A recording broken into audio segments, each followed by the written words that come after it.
हम लोग यहाँ पे बात करेंगे किस पे, एरिया बाउंडेड। ठीक है, एरिया बाउंडेड क्या होता है, इसमें कोई कर्व है और वह कर्व क्या करेगा, एक पार्टिकुलर पॉइंट पे डिफाइन होता है।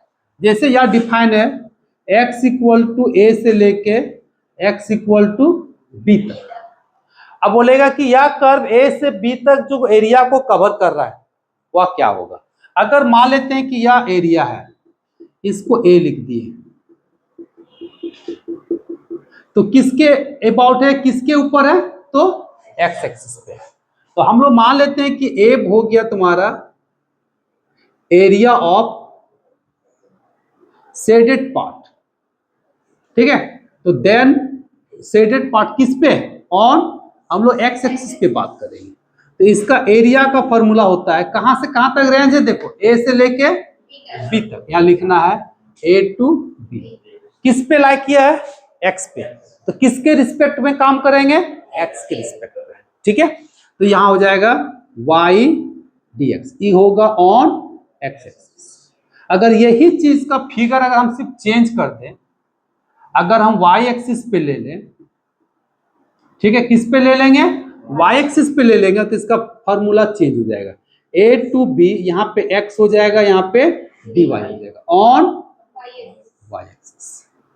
ठीक है, यह लिमिट किस पे है, एक्स का, तो यह लिमिट किसका हो जाएगा, वाई का।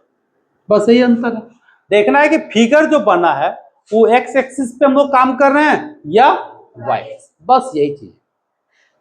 अगर एक्स एक्सिस पे है तो हम लोग रिस्पेक्ट एक्स के रिस्पेक्ट में इंटीग्रेट करेंगे, अगर वाई एक्सिस पे है तो इंटीग्रेट हम लोग किसके रिस्पेक्ट में करेंगे, वाई के रिस्पेक्ट में करेंगे। क्लियर है। जैसे हम एक क्वेश्चन लेते हैं, छोटा सा क्वेश्चन है,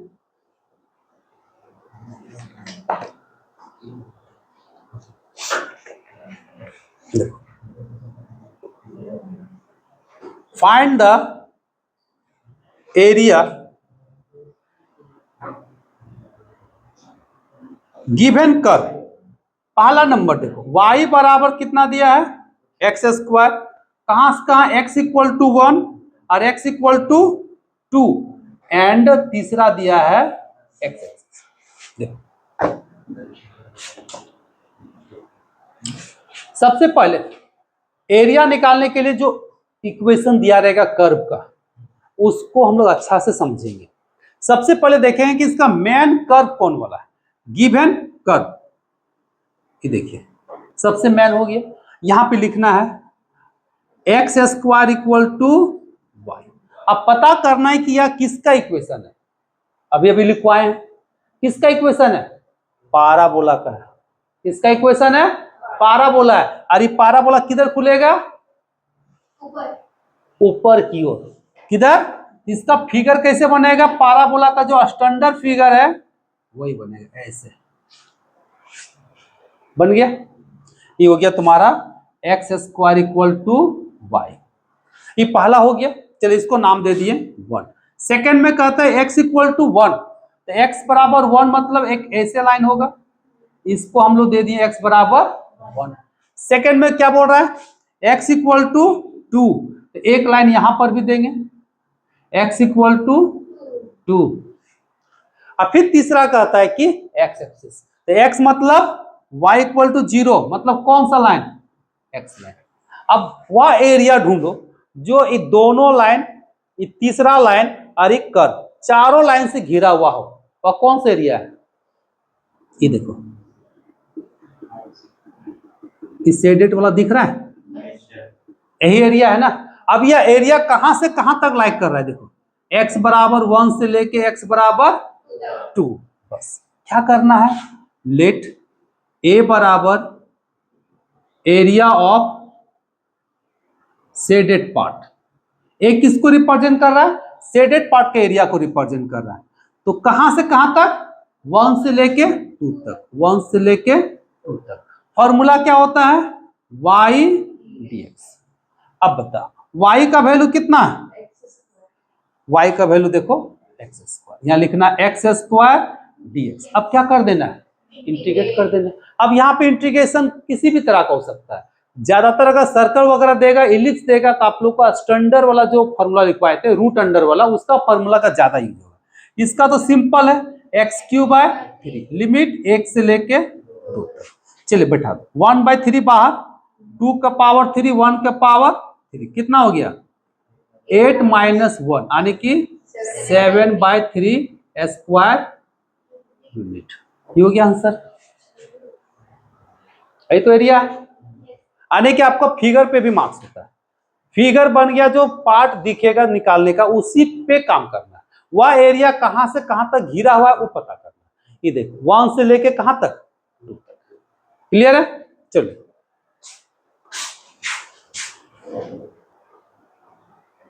क्वेश्चन क्या है, इलिप्स है। अब यहां पे इक्वेशन दिया हुआ है, solution given equation x² by 16 plus y² by 9 = 1। अब क्वेश्चन को देख के हमको पहचानना है कि किसका इक्वेशन है, किसका है, इलिप्स का है।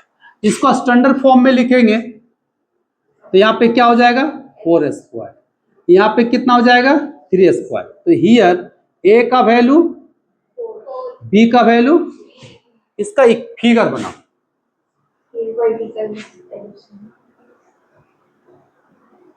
ऐसे बनेगा, ये हो गया x, ये हो गया y, ये हो गया x डैश, ये हो गया y डैश। और कुछ नहीं दिया हुआ, कभी कभी हो सकता है कि लाइन वगैरह भी दे देगा, कुछ नहीं बोला, मतलब पूरा इलिप्स का एरिया निकालना है, पूरा इलिप्स का एरिया निकालना है। तो अगर हम एक छोटा सा पार्ट, अगर इस एरिया को अगर a मान लेते हैं, तो 0 और इसका कोऑर्डिनेट कितना होगा 40, इसका कोऑर्डिनेट कितना होगा -40। हम x एक्सिस पे बात करेंगे तो देखो 0 से लेके कहां तक गया 4 तक, 0 से लेके कहां तक 4 तक, मतलब इंटीग्रेशन कहां से कहां तक करना है 4 से। चलिए मान लेते हैं कि a बराबर एरिया ऑफ शेडेड पार्ट हो गया, एरिया ऑफ शेडेड पार्ट, ठीक है। देयरफॉर पूरा का एरिया अगर हमको निकालना है तो कितना से गुना करेंगे 4 से। तो चलिए पहले हम a का एरिया निकाल लेते हैं। तो इंटीग्रेशन बताओ 0 से लेके कहां तक 4 तक, फॉर्मूला क्या होगा y dx होगा, फॉर्मूला क्या होगा y dx होगा, क्योंकि अब फिगर किस पे लाइक कर रहे हैं, हम लोग x एक्सिस से बात कर रहे हैं। अब हम लोग क्या करेंगे, यहां से y का वैल्यू निकालो, कहां से, यहां से निकालोगे। तो y का वैल्यू जब निकालेंगे तो y² बाय 9 = 1 - x² बाय कितना 16, ठीक है। तो 9 को उधर ले जाएंगे हम लोग तो कितना हो जाएगा 16 - x² बाय 16। अब यहां से y² अगर निकालेंगे तो 9/16, 16 माइनस कितना, तो y बराबर कितना हो जाएगा 3/4 रूट अंडर 16 को लिख सकते 4² माइनस x²। देखो y का वैल्यू निकला। अब इस y का वैल्यू को हम लोग यहां पुट कर देंगे 0 to 4, 3/4 root under 4² minus x² dx। अब इसका फॉर्मूला याद है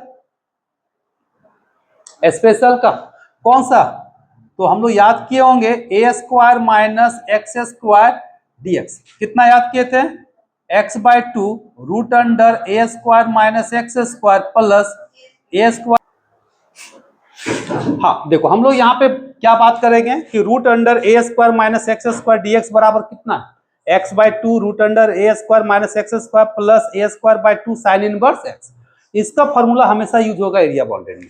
हम लोग यहाँ पे जब बात करेंगे अब इसका, तो फॉर्मूला क्या होगा a बराबर 3/4 इंटीग्रेशन, इसका डायरेक्ट फॉर्मूला पे यूज करो तो कितना होगा, देखो लिमिट लगाएंगे तो ध्यान देना है थोड़ा सा, x/2 रूट अंडर कितना हो जाएगा 16 माइनस x² प्लस a² मतलब 16/2 साइन इनवर्स x/4 लिमिट कहां से 0 to 4। अब बैठा देना है तो a बराबर 3/4, x का वैल्यू कितना लिखोगे 4, तो ऐसे भी 4 लिखने से कोई फायदा नहीं, यहाँ पे 4 लिखेंगे तो 0, 16 माइनस 16 0, प्लस 16/2 कट के कितना हो जाएगा 8, साइन इनवर्स यहाँ 4 लिखेंगे तो 4 4 कटेगा तो क्या बचेगा। अब जीरो वाला बात जब आएगा, जब यहाँ 0 लिखेंगे तो पूरा 0, साइन इनवर्स 0 का वैल्यू 0, तो माइनस ही टोटली कितना हो जाएगा 0। तो a बराबर 3/4 8 और साइन इनवर्स 1 का वैल्यू क्या इतना होता है π/2, तो ये आपका कटेगा 4, और ये 4 कटेगा तो कितना बच गया 3π। ये निकल गया एक पार्ट का एरिया। क्या निकल गया एक पार्ट का एरिया। अब हमको टोटल निकालना है, यानी कि टोटल एरिया ऑफ इलिप्स, तो कितना हो जाएगा 1 2 3 4, यानी कि 4 इंटू ए, तो 4 इंटू 3π, तो कितना हो गया 4 12 π। ऐसे भी फार्मूला होता है A B into pi. Ellipse का एरिया का फार्मूला क्या होता है ए बी इंटू पाई। ए का वैल्यू कितना 4, बी का वैल्यू कितना 3, 4 12 π आ गया। अब यहाँ पे क्या करेगा खाली वैल्यू चेंज कर देगा, समझ में आ गया।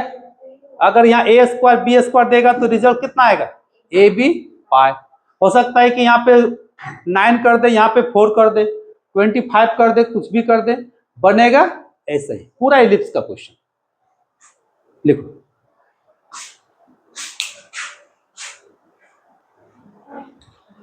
देखो सर्कल वाला अगर क्वेश्चन आते हैं तो find the area of circle x square plus y square equal to कितना ए स्क्वायर। ठीक, तो जब यहाँ पे हम लोग बात करेंगे सर्कल का तो सिंपल से बात है कि सेंटर क्या होगा ओरिजिन होगा। इसका फिगर जब हम लोग बनाएंगे ऐसे बनेगा, एक्स होगा वाई होगा एक्स डैश होगा वाई डैश हो गया, ये हो गया आपका ओरिजिन, ये हो गया सेंटर जिसका कोऑर्डिनेट होगा यहाँ से। इसका रेंज हम लोग लेंगे कहाँ से कहाँ 0 से a, यहां से यहां तक भी ले सकते हैं, तो उतना बड़ा लेने की जरूरत नहीं है। 0 से कितना लोगे a। हम लोग अगर मान लेते हैं कि a is the area of all circle, ठीक है, पूरा सर्कल का एरिया कितना हो गया a।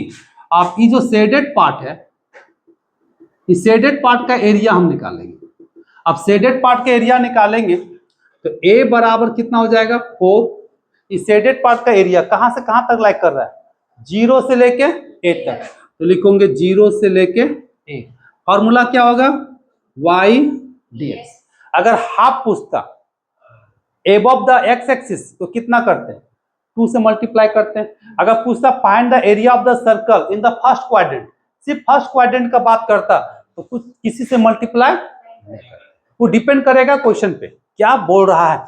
अब यहाँ पे जब फॉर्मूला आ गया, अब यहाँ पे 4 0 टू a y का वैल्यू निकालो, तो root under A square minus x square dx। अब हो सकता है कि a का वैल्यू आपको कुछ भी हो, 1 हो 2 हो 3 हो 4 हो 5 हो कुछ भी हो। अब वैल्यू बैठा दो, इंटीग्रेशन तो मालूम है, अभी भी लिखे x/2 root under A square minus x square plus A square by 2 sine inverse x/a limit 0 to a। अब जब लिमिट बैठाएंगे a का वैल्यू तो यहाँ तो 0 हो जाएगा, ये पूरा 0, ए स्क्वायर बाय 2 यहाँ पे लिखेंगे तो साइन इनवर्स 1। अब 0 बैठाएंगे तो टोटली अब हो गया 4 ए स्क्वायर बाय 2 और साइन इनवर्स 1 का वैल्यू कितना हो गया π/2, 2 कटेगा, ये कटेगा पूरा, तो क्या आया पाई ए स्क्वायर। फॉर्मूला ही होता है ना एरिया का। क्लियर है। अब हो सकता है कि क्वेश्चन को थोड़ा सा चेंज कर दे, फर्स्ट क्वाड्रेंट का पूछ दे या ऊपर वाला पार्ट पूछ दे या नीचे वाला पार्ट पूछ दे, ठीक है, या फिर इस तरह लाइन दे दे। अगर इसी क्वेश्चन को अगर मान लेते एक सर्कल एगो लाइन खींच दिया, x बराबर 2 दे दिया, अब यहाँ पे कोऑर्डिनेट अगर 4 0 ले लिए तो इसका एरिया पूछेगा, तो इंटीग्रेट कहां से कहां तक करेंगे 0 से लेके 2 तक, तो इसका एरिया निकल जाएगा। अगर हो सकता है इसका एरिया पूछेगा तो क्या करेंगे 2 से 4 लेंगे तो मेरा इसका एरिया निकल जाएगा। जिसका एरिया पूछेगा देखना है कि पॉइंट कहां से कहां तक लाइक कर रहा है। समझ में आ गया, ठीक है। देखो